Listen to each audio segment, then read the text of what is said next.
presented over the facilities of the Broadcasting Corporation of Japan from Tokyo. A Japanese base in the Philippines. The destruction of 4 American fighter planes of the P-40 type was disclosed when Japanese planes succeeded in shooting down the American planes over a certain place in the Philippines after a duel that lasted 15 minutes. The Japanese emerged without a single loss. 7 out of 10 Hawker Hurricane fighters of the Royal Air Force were shot down by Japanese fighters which participated in the bombing attack on Singapore. The Imperial Headquarters announced at 6:20 o'clock Wednesday evening. The communique declares that Japanese bombers and fighters at 10:45 o'clock Tuesday morning again carried out a fierce bombing attack upon the British stronghold. Important military and political establishments in the island were hit, while Japanese light bombers attacked the aircraft assembly plant at Seletar, causing fires at 7 points. The Japanese fighters which participated in the raid engaged in aerial combats with 10 British Hawker Hurricane fighters and shot down 7 of them. The communique adds that 1 Japanese fighter has not yet returned to its base. Somewhere on the Malay front, spearheads of the Japanese units advanced on call radio on the basis of reports from Singapore Tuesday announced that the Vanguard ships, hotly pursued by the Japanese, have withdrawn from Tavoy in southern Burma and have established a defense line at an advantageous position in the rear, an Avas dispatch from Rangoon reported. At a certain war front, according to a field dispatch, the Japanese forces have broken through the Thai-Burma border. Japanese ambassador plenipotentiary. On the other hand, the British government is reported to have sent a vigorous protest through Sir Archibald Clark Kerr, British ambassador to Chongqing, declaring that no such demands have been made. Stockholm, Mr. Donald Nelson, chief of the Board of War Production, announced Wednesday that production of passenger automobiles and trucks in the United States, irrespective of whether for military or private use, will be prohibited from February 1st, reported a Washington dispatch reaching Stockholm Wednesday. The measure was initiated because of acute shortage of rubber and other vital materials in the United States, the report said. Lisbon, the United States Navy Department on Wednesday announced the loss of the merchant ship City of Atlanta, 5,269 tons on the morning of January 19th on the Atlantic, according to a report from Washington. The announcement said that the vessel was sunk by torpedo action by an enemy submarine. Only 2 of the crew of 46 were rescued, the announcement added. At the same time, the sinking of a Latvian freighter, Silvaira, 3,779 tons, was also announced.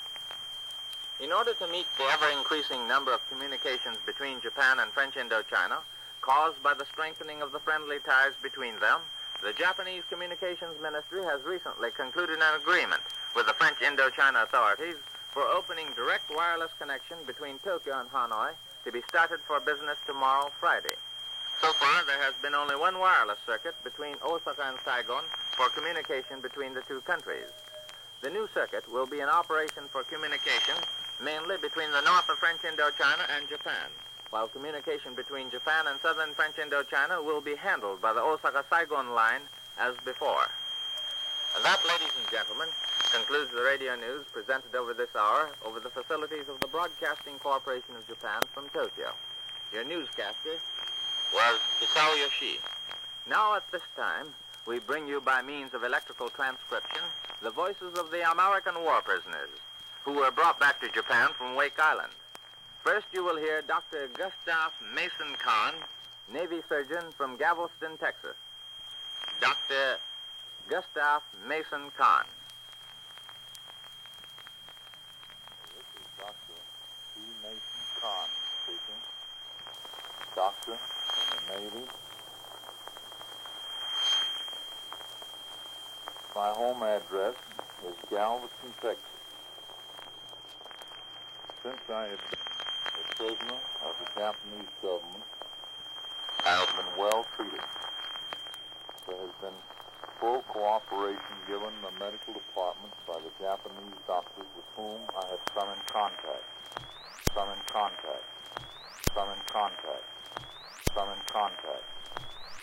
All newspapers in Chongqing have continued to play up President Roosevelt's no fear assurance made at the White House press conference day before yesterday concerning the future of Allied efforts in the Far East. President Roosevelt told correspondents at the conference that, quote, no one need have any fear. We are doing the best we can, unquote. The Chongqing press pointed out the significance of this presidential declaration in that it gave official confirmation to the statements made previously by Senator Tom Connally and Senator Walter George that, quote, events will demonstrate that we are withholding nothing to crush Japanese aggression and to assist China. End the quotation. It was also remarked that the United States Secretary of State, Mr. Cordell Hull, subsequently expressed confidence that leaders of the United Nations understand the situation and will not fail to work out the best possible plans of defense everywhere. All this instantly created a heartening effect on the Chinese public, as it clearly shows that the American officials see eye to eye with all Chinese leaders, that no effort should be spared in putting Japan out of the way in the Pacific region, while the war elsewhere is being prosecuted with equal vigor and vitality. Linking this to the current report that strong air units from the United States and from the Middle East are being rushed to the Far East, the Dagun Bao explained that such a chain of good news has amply proved that the worry and apprehension on the part of some people during the past few days has had no real cause.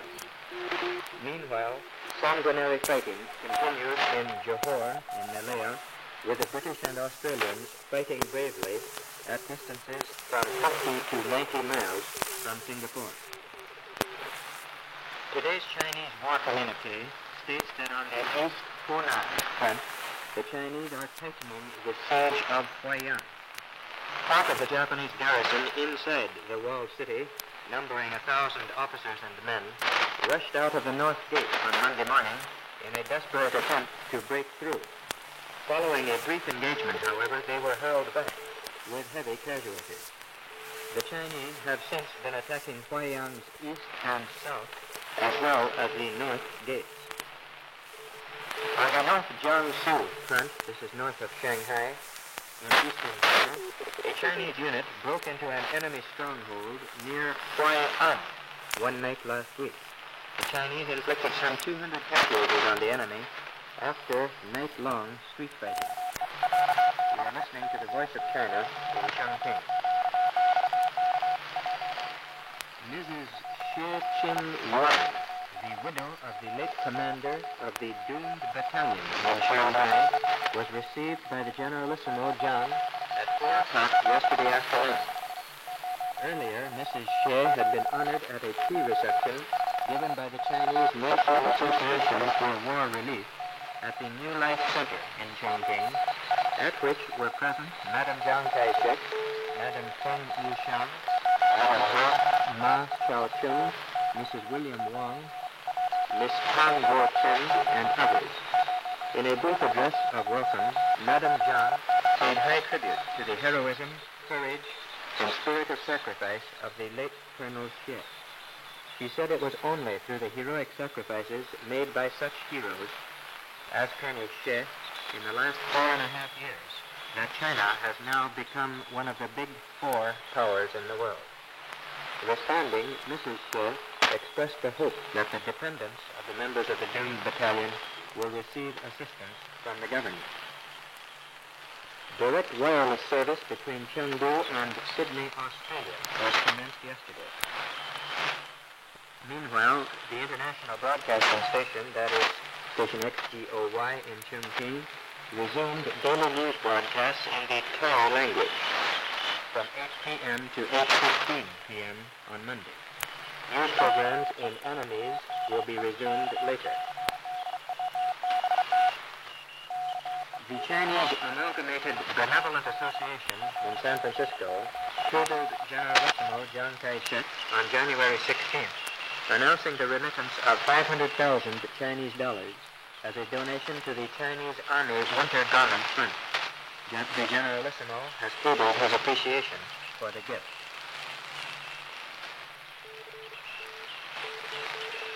A Central News dispatch from Washington discloses that daring action on the part of a small United States torpedo boat brought the total number of Japanese ships of all classes sunk by United States forces since the outbreak of war to 41.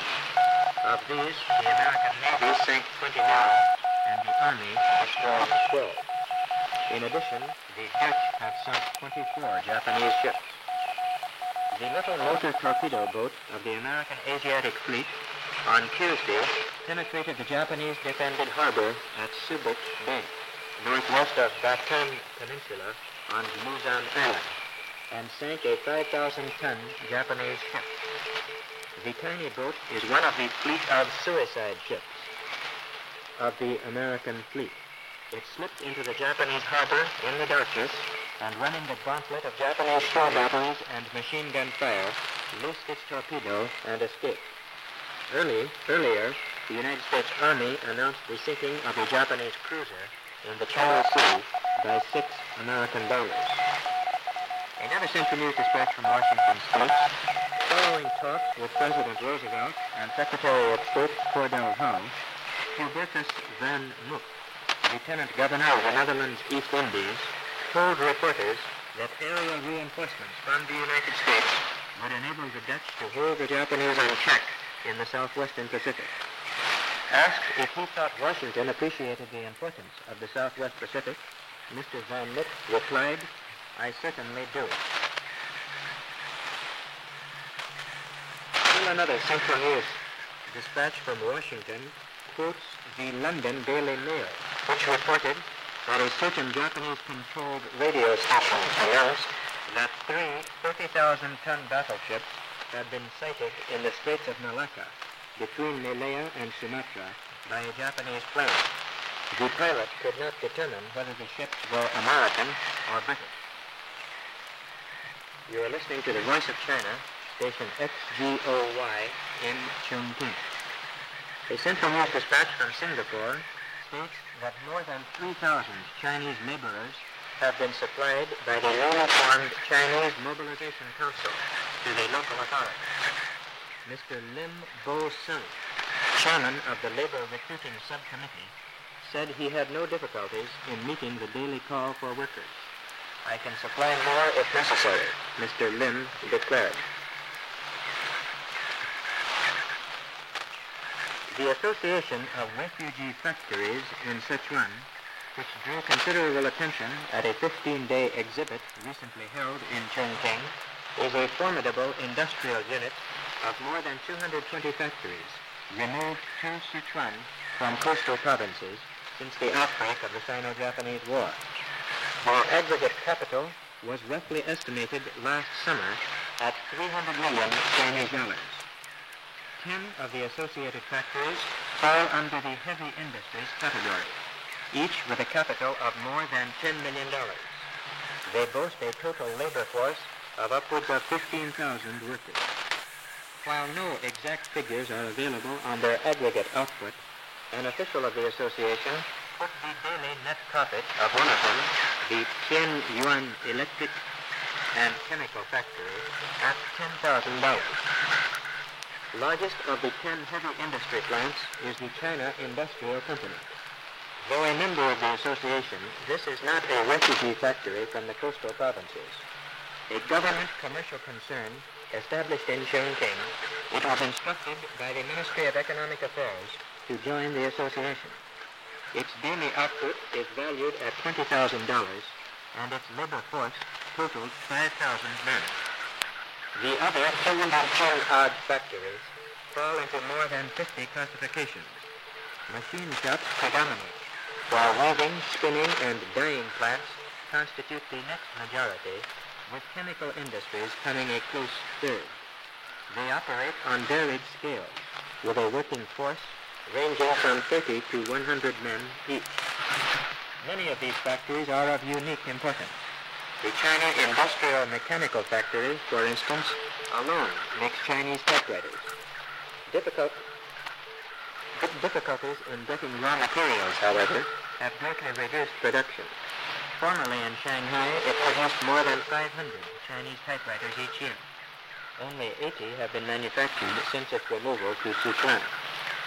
Others mentioned with prominence include the Aurora Machine Factory, firefighting engines, the Qingyu Factory, laboratory instruments, and other scientific implements, the Shanghai Machine Shop, water pumps for irrigation purposes, the Yongxin Chemical Industrial Company, peppermint, the Taiyuan Factory, rosin, the China Standard Pencil Factory, pencils, the China Electric Melting Company, melting iron and steel in a high-power electric foundry, the Chungyuan Paper Mill and Hangchun Leather Tannery both turn out products comparable in quality to imported goods. At the recent exhibit, the Southwest Chemical Factory won special laurels. Its silk cotton was christened Spring and Snow by Chairman Lin Sun of the national government during his visit to the exhibition. Also, the China Automobile Factory should be mentioned. Capitalized at more than $10 million, this is the only commercial plant of its kind near Chongqing making automobile parts. It was established in the capital 3 years ago, but is a member of the association. The 220-odd factories which are members of the association constitute less than half of the total number of refugee industrial plants moved to Sichuan. In and near Chongqing alone, there are more than 600 such refugee factories and shops. Many of them did not join the association because they operate on a comparatively small scale. Similar associations have been organized by refugee factories in Shanxi, Hunan, and Guangxi. Each of these organizations has a membership of more than 100 factories, with Xi'an and Baoji as centers in Shanxi, Yuanling, Baoqing, and Henyang in Hunan, and Guilin and Luzhou in Guangxi. You are listening to the Voice of China, station XGOY in Chongqing. This concludes the English broadcast for China this evening.